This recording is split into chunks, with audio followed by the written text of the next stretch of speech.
Namichi diimaa wayyaa adii uffatu namicha du'ee tureen maal jedhe? Godina Wallagga Bahaa Naasibuu Siree ganda lalisaatti namichi tokko erga du'ee jedhamee saanduqa reeffaa keessaa galfamee sa'aatii 5 booda of baree ka'ee jedhuun maatiin dubbatanii jiru. Namni maqaan isaa Hirphaan Agaroo jedhamanii fi abbaan ijoollee 5 ta'an gaafa kibxataa ganama du'uun maatiin ni himu. Ollaanis dhagahee qawweenis dhukaafamee dunkaannis bu'ee osoo bu'aa jiranii garuu wanti isaan hin eegne ta'e. Waggoota 3f keessummaa ji'oota 3 darban manneen yaalaa Naqamtee fi Xiquur Ambassaatti yaalamaa turanis utuu furuu dhabuu dubbatu. Itti furuu dhabuu dubbatu egaa isa booda kan kun dhalate. Gaafa billoo yookaan kibxata naannoo sa'a 3tti irratti dadhabe. Isaan booda warra na bira jirantu beeka malee ani wantan ta'ee hin yaadadhu jedhan. Obbo Hirphaan akka dubbatanitti yeroo of baran namoonni naanna'anii taa'aa akka jiranii fi daasiin ijaaramee argan. Bakkan deeme sanatti natti cufamee yeroon deebi'u gurri koo banamee nama tokko boo'aa jiruun dhaga'e. Yeroo kanan kafanarra jiru quba koorraa kuteetan isaan booda gaafan ukkaamamuun afaan koorraa hiikkadhe. Akka kafana harka isaaniitti hidhamee hiikkatan kan uuruu isaanii ukkaamsee ofirraa kaasaniin booda gurri isaanii sagalee namaa dhaga'anis obbo Hirphaan dubbachuu hin dandeenye ture jedhu. Gurri koo ni dhaga'a garuu afaan koo didee gaafan harkisu isaan booda wanta naaf dhufee hin beeku namni hin jiru ijoollee jedheen takkaa dubbadhee achi keessatti. Sagalee erga dhageessifatanii booda saanduqa irraa bananii baasanis hanga sa'aatii 12tti sirriitti of baranii namoota adda akka hin baafne dubbatu. Maatiin isaanii maal jedhan laata? Nama du'aa ka'ee jedhamee kanaaf wasiila yookaan abbeerra kan ta'an obbo Ittaanaa Qanaa dhukkubsatanii hospitaala Xiquur Ambassaatti wallaansarra turanii kibxata darbe ganama sa'aatii 4tti qeetii lubbuun obbo Hirphaan Agaroo darbuu dubbatu.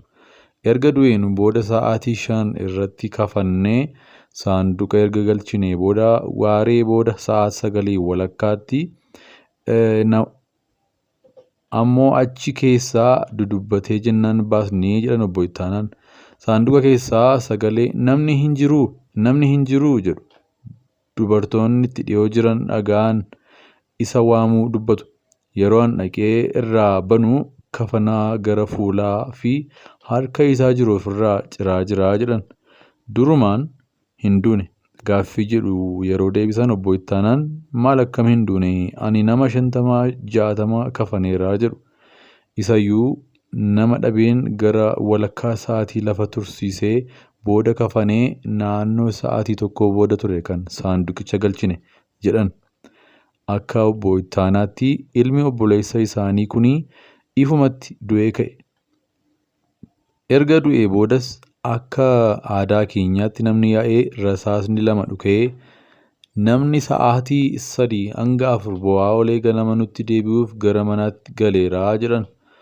Yeroo sagalee nama du'ee ture sana dhaga'an gammachuudhaan baasanii sireerraa ka'anii akka uffata jijjiiraniif dubbatani. Yeroo sanatti garri mataa fi miilla isaa qorraa fi kan hin sochoone ture. Hafuuruma qofaatu itti deebi'ee jedhan. Jalqaba garuu yeroo isaan socho'uu isaanii dhagahan namoonni hammeenya turan baqachuu himu. Anillee homaayyuu hin jennee warri kaan baqachaa turan. Saaxinii keessaayyuu naaf fuudhuu didanii baqachaa turanii jedhan. Saayinsiin fayyaa waa'ee kanaa maal jedha laata? Namni du'e tokko deebi'ee ni ka'a kan jedhu saayinsii fayyaa keessatti fudhatama hin qabu kan jedhan ogeessi fayyaa Dr. Birraa Laggasaa. Namni tokko du'uu isaa waa 3 mirkanaa'uu danda'a jedhu. Tokko qaroon ijaa yookaan geengoon isheen gurraattiin ija gidduu jirtu kan ija lamaanii yoo babal'ate fi wayita ifa itti ibsanis deebii hin kennu ta'a yoo ta'e. Lammata qaamoleen argamsuu nama sanaa hundi sochii yoo dhaaban fi sadaffaa irratti namni sun guutummaatti rukuttaa yookaan sochii onnee hin qabu yoo ta'e namni tokko du'eera jedhama.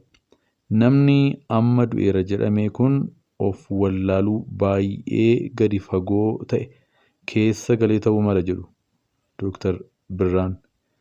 Namni diip koomaa keessa galee tooftaawwan armaan olii sadan kanaan hanga hin mirkanoofnetti kan du'e fakkaachuu mala kan jedhan ogeessi kun waa'ee nama kanaa wanti adda ta'e yaala fayyaa malee diip koomaa kana keessa dammaquu isaatii jedhu. Yaala fayyaa malee diip koomaa keessa dammaquun waan yeroo mara mudatu ta'uu baatus darbee darbee haalli itti mudachuu danda'u jiraachuus ni malaa jedhu. Namni kun du'anii maal argan laata? Namoota lubbuudhaan godaananitu jira. Isaanitu karaa na argisiisaa na dura deemu. Nan qaqqabadhan jedhaa nan deemaa nan qaqqabadhan jedha garuu bira ga'uu dadhabeen keellaan natti cufame. Ani bakkeettan hafee namicha diimaa wayyaa adii uffatu tokkotu isaanitti barrii cufee anaan diidatti hambisee jennaan ani kophaa koo ta'een bakka koo duraatti deebi'ee jedhan. Deebitanii dhufuu keessanitti ni gaabbitu gaaffii jedhuuf maalan gaabbaree Waaqayyoon biyya lafaarraa labsaa hanga dandeettii kootii jedhan. Miirri namoota gaddarra turanii akkam ture laata?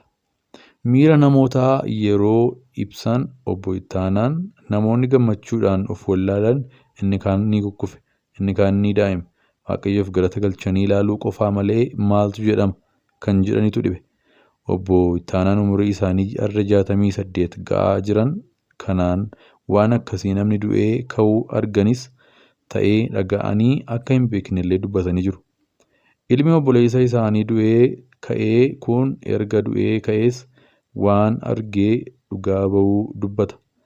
Obbo Ittaanaan milikkita waaqarraan warra du'an keessaa namoota sadiitu dhufanii na waamanii na fuudhanii deeman. Gaafa nachi ga'u immoo namichi wayyaa adii uffate tokko dhufee maal gochuuf fiddanii dhuftanii jedhe. Kanumaanan deebi'ee dhufe. Haalli achii qilleensi isaa mijataadha. Waan dinqiidha jedhee dubbata jedhan. Erga du'anii ka'anii jedhaman booda nyaata nyaachuullee galuu isaanii fi abdii horachuu isaanii dubbatanii jiru. Fayyaan isaanii waggoota 3 darbaniif obbo Hirphaan akka jedhanitti haalaan dhukkubsatan. Du'aa gahii hin naquu, gabaa hin naquu, danda'ee hojii hin hojjetadhu jedhu. Sababa kanaan guddaa miidhamuun isaanii fuula isaaniirraa beeksisa. Erga ji'a 3 midhaan akka hin duunetti nyaata malee hin nyaatu jedhu obbo Ittaanaan illee. Amma garuu erga gaafa dheengaddaatti fooyya'uu isaanii dubbatu. Baay'ee fooyya'eera. Foonuma kootti deebi'uu dadhabe malee.